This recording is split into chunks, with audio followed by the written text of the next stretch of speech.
Okay. Now, this is day 2, and I want to tell you the classifications of hackers. How many classifications of hackers are there? First and foremost, we need to have one definition for a hacker. Hacker అంటే ఎవడు అనేది మనకు తెలియాలి. Hacker అనేది ఎవడు అంటే వాడు intelligent individual with extraordinary computing skills resorting to malicious and destructive activities. అంటే వాడికి మంచి కంప్యూటింగ్ స్కిల్స్ ఉండి అడ్మినిస్ట్రేషన్ ఇన్ అండ్ అవుట్ తెలిసి వాడికి సెక్యూరిటీ కూడా తెలిసి ఉంటే వాడు హ్యాకర్ అవుతాడు. నిన్న మనం చూసుకున్నాం కదా 5 స్టేజెస్ ఆఫ్ హ్యాకింగ్. ఒక హ్యాకర్ అవ్వాలంటే ఎన్ని స్టేజెస్ ఉంటాయి? 5. ఫస్ట్ది కంప్యూటర్ హార్డ్వేర్ కోసం తెలియాలి. Second stage is networking. Third stage is administration.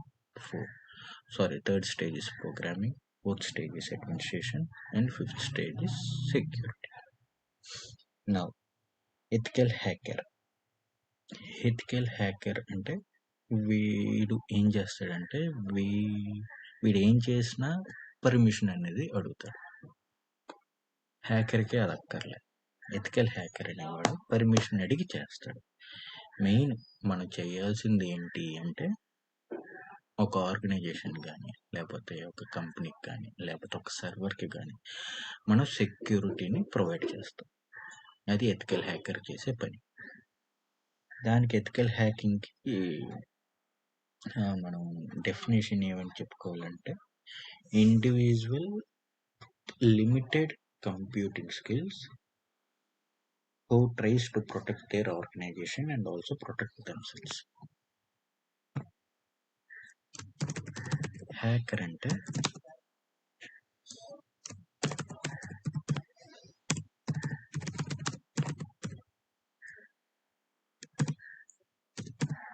Intelligent individual with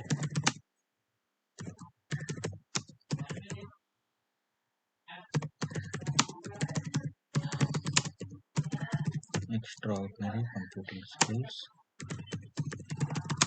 resorting into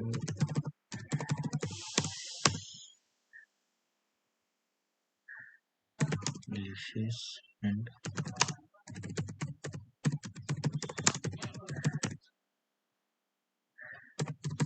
destructive activities.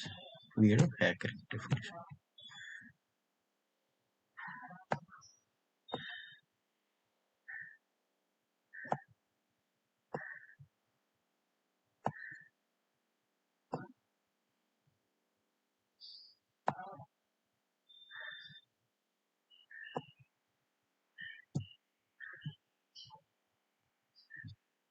ఇప్పుడు ethical hacker.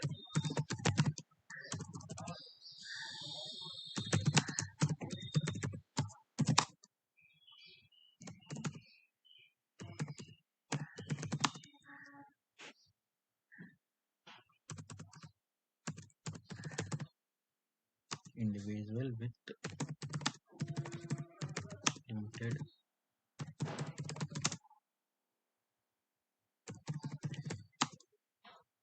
computer skills who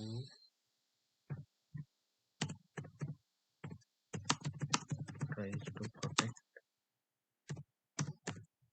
the organization or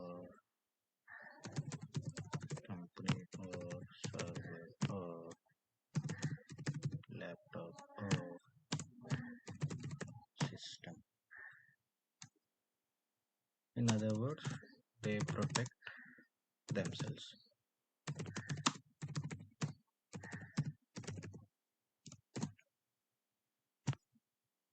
అంటే ఎథికల్ హ్యాకర్ అనేవాడు ఏది చేసినా పర్మిషన్ తీసుకొని చేస్తాడు.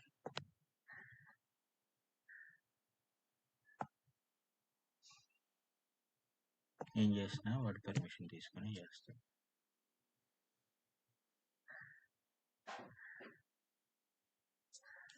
ఇప్పుడు క్లాసిఫికేషన్స్ ఆఫ్ హ్యాకర్స్. ఎంతమంది ఉన్నారు? అంటే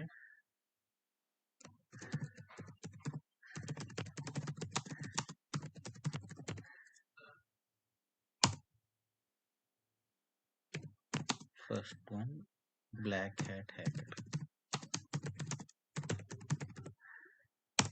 బ్లాక్ హ్యాట్ హ్యాకర్ అంటే వాడిని రోడ్ సైడర్స్ అని కూడా అంటారు. వీడేం చేస్తాడు అంటే వీడిని మనం ఒక క్రిమినల్ కింద మనం భావించవచ్చు. అంటే మన మన ప్రమేయం లేకుండా మన సిస్టంలోకి చొరబడి మన డేటాని స్టీల్ చేసేవాడు బ్లాక్ హ్యాట్ హ్యాకర్. వీళ్ళని రోడ్ సైడర్స్ అని కూడా అంటారు.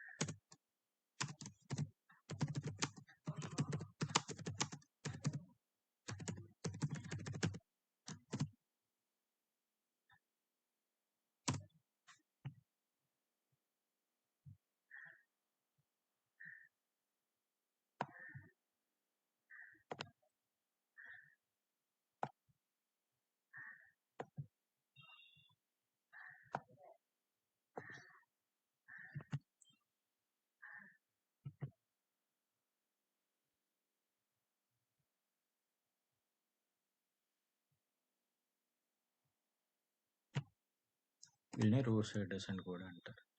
సెకండ్ థింగ్ వచ్చి వైట్ హ్యాట్ హ్యాకర్స్. వీళ్ళు ఏం చేసినా విత్ పర్మిషన్ చేస్తారు. అంటే మనం వీళ్ళని ఏమంటారంటే సర్టిఫైడ్ ఎథికల్ హ్యాకర్ అంటారు.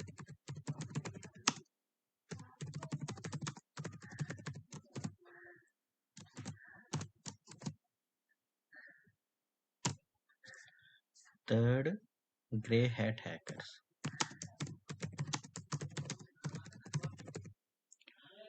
వీళ్ళు మిడిల్లో ఉంటారు, అటు ఉండరు ఇటు ఉండరు. అంటే వీళ్ళు అఫెన్సివ్ చేస్తారు, డిఫెన్సివ్ కూడా చేస్తారు.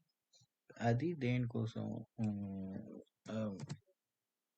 ఒక ఆర్గనైజేషన్కి ఇప్పుడు సపోజ్ గూగుల్ వాడే కొంతమంది బ్లాక్ హ్యాట్ హ్యాకర్స్ని కానీ గ్రే హ్యాట్ హ్యాకర్స్ని కానీ వాడు రిక్రూట్ చేసుకుంటాడు. ఎందుకు రిక్రూట్ చేసుకుంటాడు అంటే వాడి సిస్టమ్ని వాడు వీళ్ళతోటి హ్యాక్ చేయడానికి ట్రై చేయిస్తాడు. అంటే ఇంకేమైనా బగ్స్ ఉన్నాయేమో, ఇంకేమైనా లూప్ హోల్స్ దొరుకుతాయేమో అని అని తెలుసుకోవడానికి.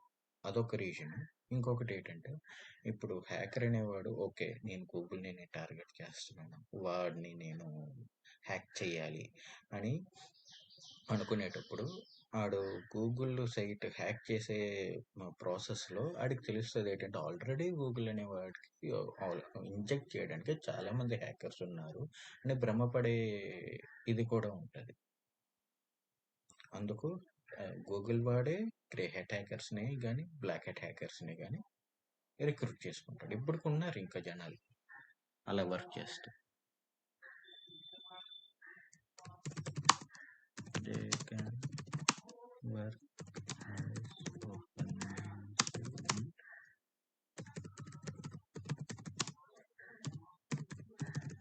and defensive purpose. Fourth one వీళ్ళు ఏంటంటే కోడర్స్. వీళ్ళని మనం డెవలపర్స్ అని కూడా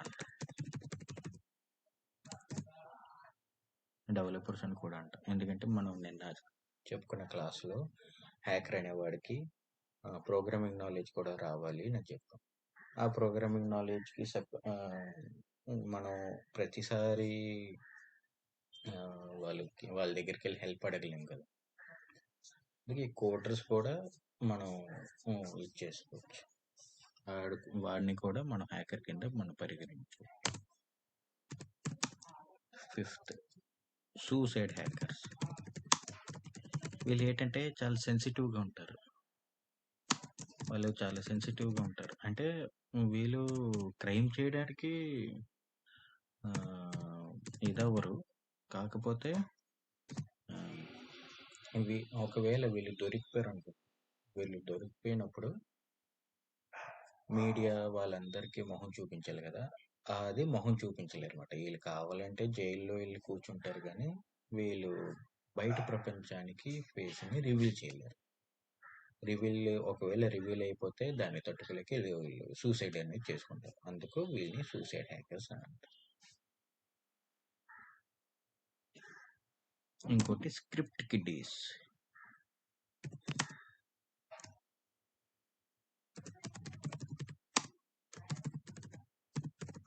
వీళ్ళు ఏంటంటే చాలా కామెడీ పీసెస్ అన్నమాట. ఇప్పుడు మీ కాలేజీలో ఎవరైనా మీ ఫ్రెండ్ సర్కిల్‌లో గానీ, ఇదిగా మాట్లాడుతున్నప్పుడు, ఏదైనా జోక్ వేస్తున్నప్పుడు, ఎవరైనా మీకు అనొచ్చు. ఏంటి, చూసుకో నాతోటి నువ్వు పెట్టుకుంటున్నావు, నీ వాట్సాప్ నేను హ్యాక్ చేసేస్తానని. ఆళ్ళకి అంటే దాని అర్థం ఏంటంటే, ఆళ్ళకి ఎటువంటి హ్యాకింగ్ ఉండదు. ఏదో గూగుల్‌లో సెర్చ్ చేసి, ఏవో గూగుల్‌లో ఉన్న టూల్స్‌ని వాడేసి, నేనొక హ్యాకర్‌నని ఆడు ప్రిటెండ్ చేసుకుంటాడు. వాళ్ళని స్క్రిప్ట్ కిడ్డీస్ అంటారు. అంటే పిల్ల బచ్చా బ్యాచ్. వీళ్ళకి అసలు హ్యాకింగ్ మీద నాలెడ్జ్ అనేది ఉండదు.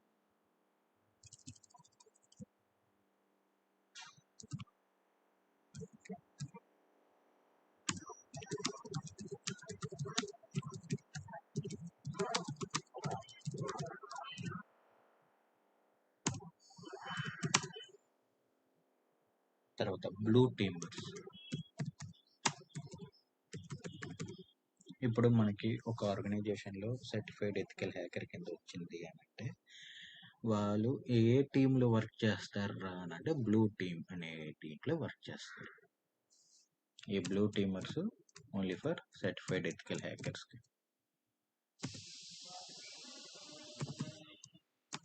రెడ్ టీమర్స్ వీళ్ళేంటంటే అటాకర్స్ ఉంటారు.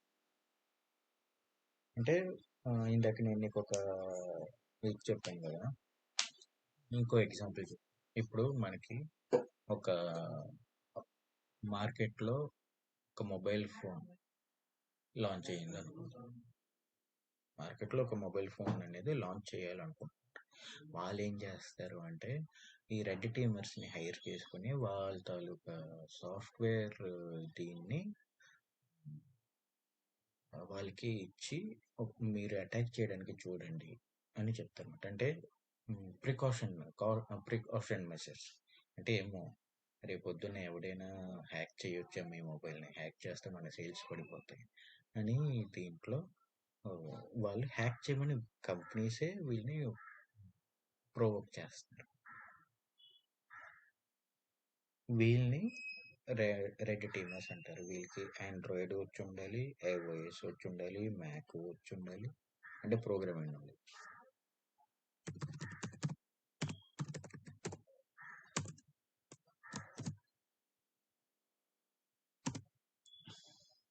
ఇంకోటి cyber terrorist.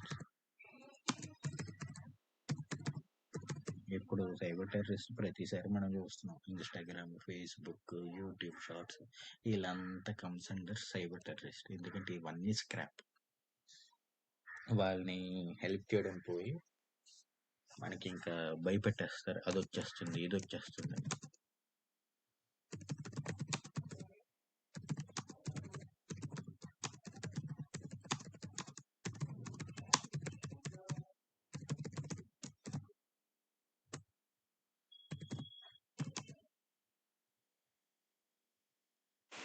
State sponsored hackers.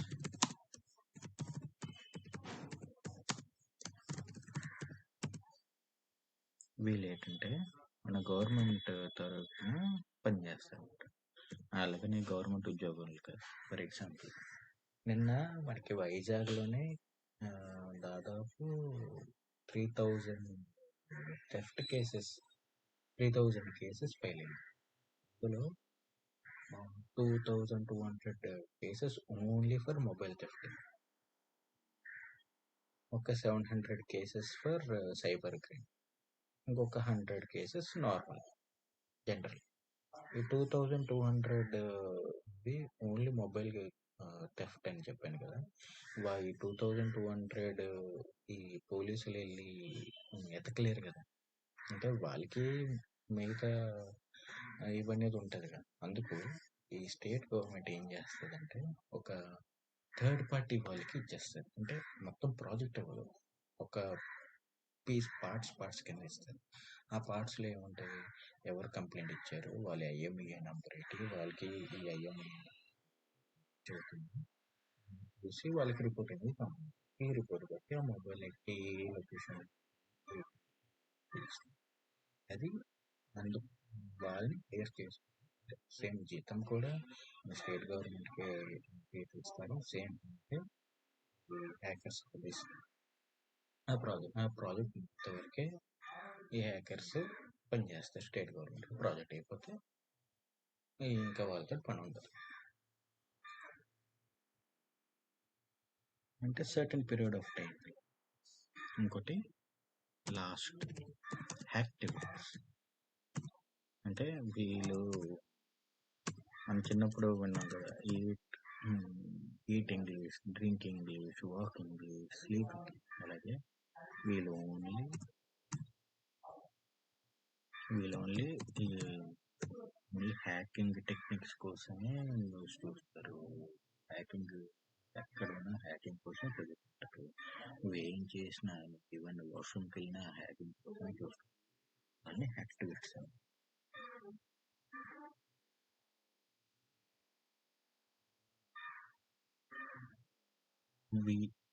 ఇవన్నీ క్లాసిఫికేషన్స్ ఆఫ్ హ్యాకర్స్. అర్థమైందా?